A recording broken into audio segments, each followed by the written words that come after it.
Class. अच्छा, मैंने ये आपको क्लास में पहले भी बताया हुआ है, वॉइस नोट भी मैंने सेंड किया था। अब मैं दोबारा आपको बताने जा रही हूँ कि मेरा जो यूट्यूब चैनल है उसका नाम है सबा इकनॉमिक्स क्लासेस। तो आप लोगों ने जस्ट इसको वीडियो को देखना नहीं है, उसको चैनल को सब्सक्राइब भी करना है, वीडियो को लाइक भी करना है, ठीक है। और आपने मुझे बताना भी है कि मैम हमने जो है वो वीडियो देख ली है, आपको समझ आ गई है उस टॉपिक में। अगर आपको नहीं समझ आई तो आपने कमेंट में पूछ लेना है कि आपको किस चीज़ की या किस टॉपिक की या किस पॉइंट की समझ नहीं आई, तो वो उसको मैं दोबारा एक्सप्लेन कर दूँगी, ठीक है। तो आज जो हमारा टॉपिक है वो थर्ड ईयर की क्लास के लिए है, ठीक है। चैप्टर 9 है। चैप्टर 9 का नेम क्या है? थ्योरी ऑफ कंज्यूमर बिहेवियर है। उस उर्दू में आपके जो है वो लिखा होगा नज़रिया रवैया सारफ। तो उसमें जो है वो हमने सारिफ के तवाज़ुन पर मुख्तलिफ तब्दीलियों के असरात जो है वो आज हमने इंशाल्लाह डिस्कस करने हैं। अस्सलाम वालेकुम। अच्छा, आज जो है वो हमारे टॉपिक का नाम है मुख्तलिफ तब्दीलियों के सारिफ के तवाज़ुन पर असरात, ठीक है। जैसे कि इस चैप्टर का नाम ही क्या है? सारिफ का तवाज़ुन। तो सारिफ के तवाज़ुन के हमने दो अप्रोचेस को डिस्कस किया है। पहले एक ऑर्डिनल अप्रोच थी और एक ऑर्डिनल अप्रोच थी, ठीक है। आज हमने डिस्कस करना है कि अगर उस तवाज़ुन में अगर डिफरेंट टाइप्स की चेंजिंग्स आ जाएं, चेंजिंग्स जो है वो किस तरह से आएंगी। या तो पहली इन्होंने डिस्कस की हुई है कि अगर सारिफ की आमदनी चेंज हो जाए, ठीक है, उसको हम इनकम इफेक्ट के नाम से जो है वो आज डिस्कस करेंगे। सेकेंड इफेक्ट होता है सब्सटीट्यूशन इफेक्ट होता है। सब्सटीट्यूशन इफेक्ट क्या होता है कि अगर दो चीज़ें जो है वो आपस में एक दूसरे का सब्सटीट्यूट हैं, तो एक चीज़ की प्राइस चेंज होने से दूसरी चीज़ की डिमांड पे जो है वो किस तरह से इफेक्ट आता है। थर्ड इफेक्ट क्या है? प्राइस इफेक्ट के अगर उनमें से अगर सारिफ जो है एक्स और वाई दो चीज़ें ले रहा है, तो एक्स या वाई की प्राइस अगर चेंज हो जाएगी तो उससे सारिफ के तवाज़ुन पर क्या असर होगा। तो इसको आज हम डिटेल से डिस्कस करते हैं। अच्छा, उनमें जो सबसे पहला इफेक्ट है वो क्या है? इनकम इफेक्ट, यानी कि असर आमदनी। असर आमदनी क्या होता है? असर आमदनी से मुराद ये है कि सारिफ के तवाज़ुन पर क्या असर पड़ेगा, ठीक है। सारिफ का तवाज़ुन क्या होता है? आईसी कर्व की सूरत में आपको पता है कि जहां उसकी बजट लाइन उसके आईसी कर्व को टेंजेंट करती है, मस करती है, ठीक है, उसको E1। जैसे कि अगर मैं ये यहाँ बात करूँ तो ये क्या है? ये सारिफ का तवाज़ुन है जिसको E1 से मैंने शो किया है, ठीक है। तो असर आमदनी क्या होगा कि अगर फ़र्ज़ करो सारिफ की आमदनी में तब्दीली वाक़या हो जाती है। तब्दीली मतलब चेंज आएगा। अब आपको पता है चेंज क्या होता है, या तो इंक्रीज़ हो सकती है या डिक्रीज़ हो सकती है। लेकिन यहाँ हमने क्या फ़र्ज़ करना है? दोनों अशिया कौन सी हैं? एक हमारे पास एक्स है और एक क्या है? वाई है।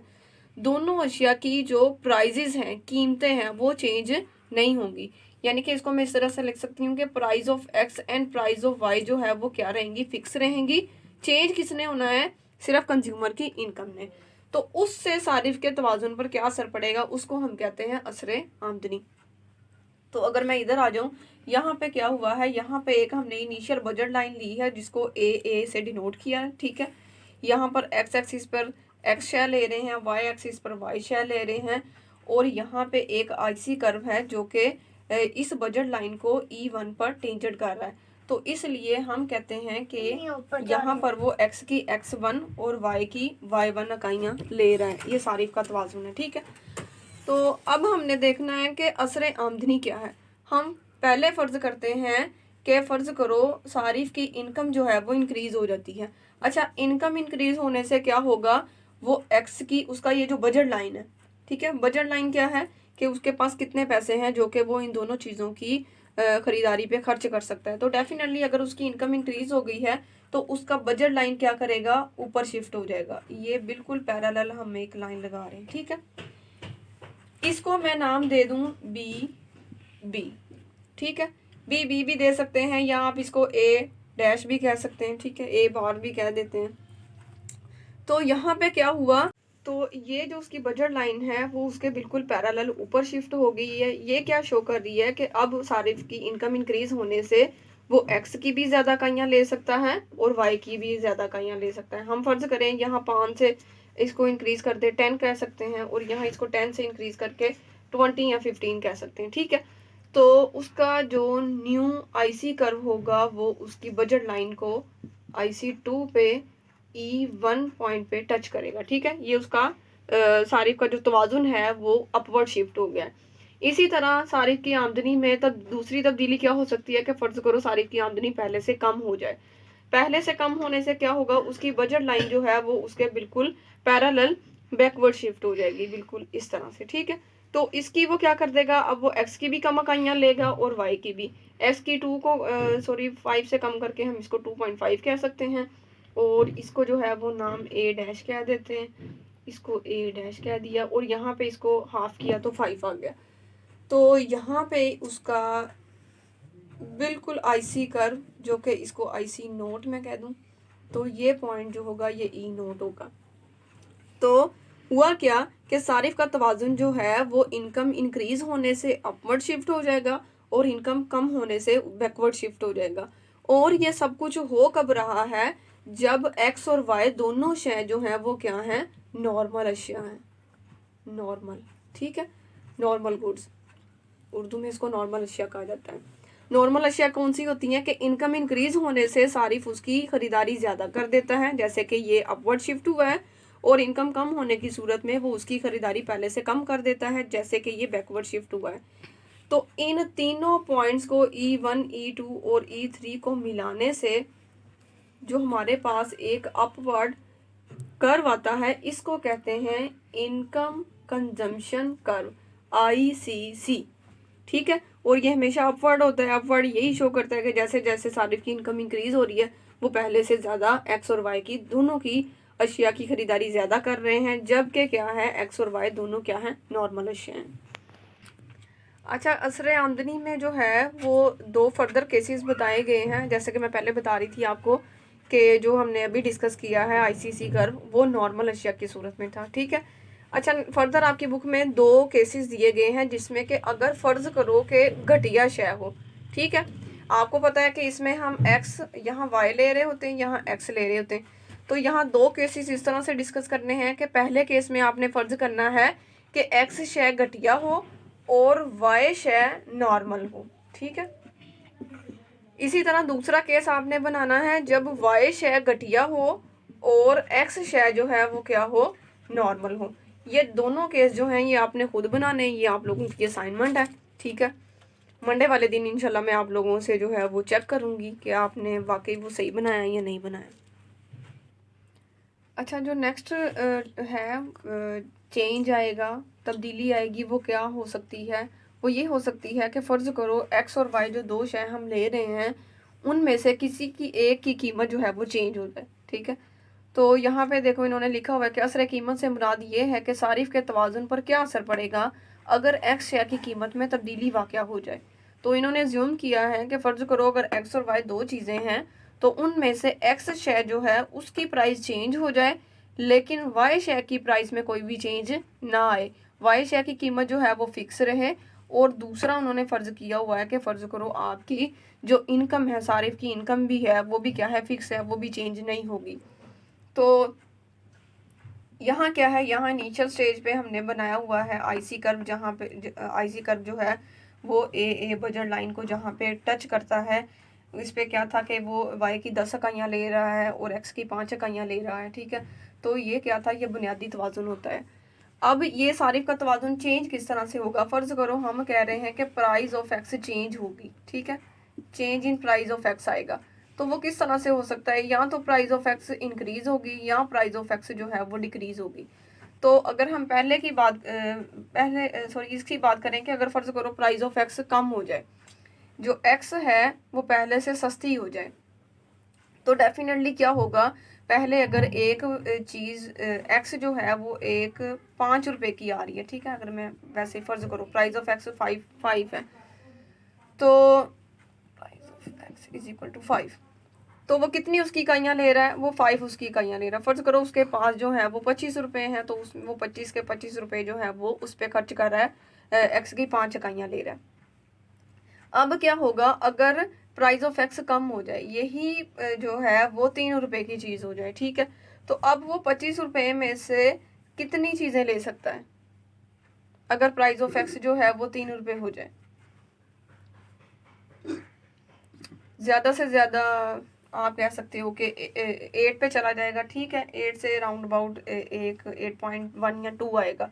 तो क्या होगा, वो इधर आएगा, ठीक है, अगर मैं 8 ही लिख लूँ तो अब क्या हुआ, अब y जो है, y की तो प्राइस में कोई चेंज नहीं आया और ना ही y की अशिया जो है वो पहले से ज़्यादा या कम करेगा। y पे जो बजट लाइन है वो सेम रहेगी, जो बजट लाइन है वो टिल्ट हो जाएगी आपके x एक्सिस पे, यानी कि प्राइस ऑफ x कम होने पे सारिफ ने x की इकाइयाँ जो है वो पहले से ज़्यादा लेनी शुरू कर दी हैं।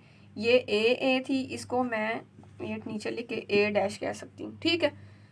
तो यहाँ पे क्या होगा, उसका आईसी कर्व जो है वो इधर शिफ्ट हो जाएगा, यानी कि फ़र्ज़ करो वो पहले एक्स की इतनी इकाइयाँ ले रहा था, अब उसने क्या कर दी, एक्स की इतनी इकाइयाँ लेनी शुरू कर दी हैं, ठीक है। तो ये क्या होगा, उसका IC2 होगा और इसको मैं E2 लिख दूँगी। ये है आपके पास फर्स्ट कंडीशन। दूसरी कंडीशन चेंज किस तरह से हो सकता है कि फ़र्ज़ करो प्राइस ऑफ एक्स जो है वो क्या हो जाए, इंक्रीज़ हो जाए, ठीक है। एक्स जो चीज़ है वो पहले से महंगी हो जाए, तो उससे सारिफ के तवाज़ुन पर क्या असर पड़ेगा। डेफिनेटली वो अगर उसकी एक्स 1 इकाइयाँ ले रहा था तो वो उसकी इकाइयाँ पहले से कम लेनी शुरू कर देगा और उसका जो बजट लाइन है वो उसके इस एक्सिस पे टिल्ट हो जाएगा, ठीक है। तो ये है उसका IC, इसको IC नोट लिख देते हैं, इसको E नोट लिख सकते हैं हम, ठीक है। तो यहाँ क्या है, उसने एक्स की प्राइस इंक्रीज़ होने पे, ये प्राइस डिक्रीज़ होने पे एक्स की ज़्यादा इकाइयाँ क्योंकि वो सस्ती हो गई थी, और ये क्या है, एक्स की प्राइस जो है वो इंक्रीज़ होने पे उसने क्या किया, एक्स की इकाइयाँ पहले से कम लेनी शुरू कर दी क्योंकि अब वो चीज़ महंगी हो गई है। तो इस पॉइंट को E0, E1 और E2 तीनों को मिलाने से ये जो गिरता हुआ कर्व हमारे पास आता है, इसको कहते हैं प्राइस कंजम्पशन कर्व। अच्छा, आज हमारा जो लास्ट चेंज यानी कि तब्दीली जो हमारी रह गई है वो क्या है, सब्स्टिट्यूशन इफेक्ट। सब्स्टिट्यूशन इफेक्ट को उर्दू में इस्तबदाली असर या असर तबादला भी कहते हैं। तो पहले हम इसकी डेफिनेशन देते हैं। इस्तबदाली असर या सब्स्टिट्यूशन इफेक्ट होता क्या है, इससे मुराद ये है कि सारिफ के तवाज़ुन पर क्या असर पड़ेगा, ठीक है। अगर एक्स शय जैसे, अगर एक शय जैसे कि एक्स की कीमत में तब्दीली वाक़या हो जाती है, हमने यहाँ तब्दीली जो है वो जो मैंने डायग्राम बनाई है वो तब्दीली मैंने कमी की सूरत में बनाई है, ठीक है। कि अगर प्राइस ऑफ एक्स जो है वो कम हो जाती है, ठीक है, सस्ती हो जाती है और सारिफ एक्स शय की ख़रीदारी में इजाफा कर देता है। लेकिन ये तो पहले भी बात हो रही थी कि अगर एक्स प्राइस ऑफ एक्स कम हो जाए या प्राइस ऑफ एक्स ज़्यादा हो जाए, तो यहाँ पर सब्स्टिट्यूशन इफेक्ट जो है ये क्या बताता है कि अगर यहाँ फ़र्ज़ किया जाता है और फ़र्ज़ किया गया है कि सारिफ की हकीकी आमदनी में कोई इजाफा नहीं हुआ, ठीक है। सारिफ की हकीकी आमदनी में कोई इजाफा नहीं हुआ, उसकी रियल इनकम, जैसे कि अगर मैं बात करूं कि मेरे पास मेरी इनकम जो है वो 20 रुपीज़ है, ठीक है, और प्राइस ऑफ एक्स जो है वो फ़र्ज़ करो 1 रुपीज़ है, यानी कि मैं 20 रुपये से कितनी चीज़ें एक्स की ले सकती हूँ, 20 चीज़ें ले सकती हूँ, ठीक है। अब अगर फ़र्ज़ करो एक्स की प्राइस जो है वो पहले से कम हो जाए, वो कम क्या होगी, हाफ हो जाएगी, आधा रुपया हो जाएगी। आधा रुपये से क्या होगा, मैं एक्स की पहले से ज़्यादा इकाइयाँ ले सकती हूँ। क्यों, मैं इसकी 40 जो है वो इकाइयाँ ले सकती हूँ क्योंकि मुझे पहले प्राइस ऑफ एक्स जो है वो 1 रुपीज़ देनी पड़ रही थी, अब कितनी देनी पड़ रही है, आधा रुपया।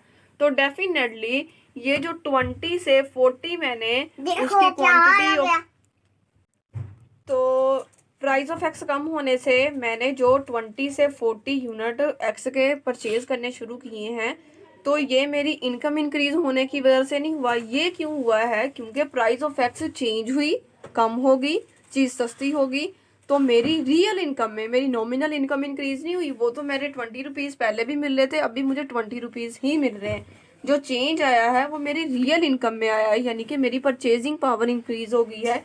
क्यों हुई है, क्योंकि प्राइस ऑफ एक्स कम हो गई है, ठीक है। तो यही चीज़ मैंने यहाँ पे शो की है कि इनिशियल बजट लाइन थी AA, ठीक है। तो हम इस चैप्टर में ये नेक्स्ट जितने भी हम करेंगे उसमें इनिशियल स्टेज पे हमेशा आपने जो बजट लाइन बनानी है उसको AA से डिनोट करना है। क्या लिखना है कि वो यहाँ पे फ़र्ज़ करना है कि एक्स की 5 इकाइयाँ ले रहा है और वाई की 10 इकाइयाँ ले रहा है।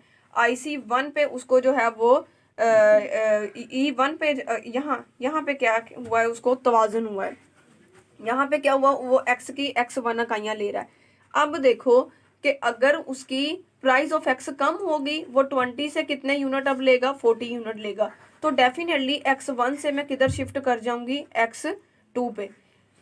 मेरी बजट लाइन क्या हो जाएगी, ये चली जाएगी। बजट लाइन क्यों इंक्रीज हुई है, क्योंकि अब मेरी रियल इनकम इंक्रीज हो गई है। मैं x की पहले 5 इकाइयाँ ले सकती थी, अब कितनी ले सकती हूँ, 10 इकाइयाँ ले सकती हूँ।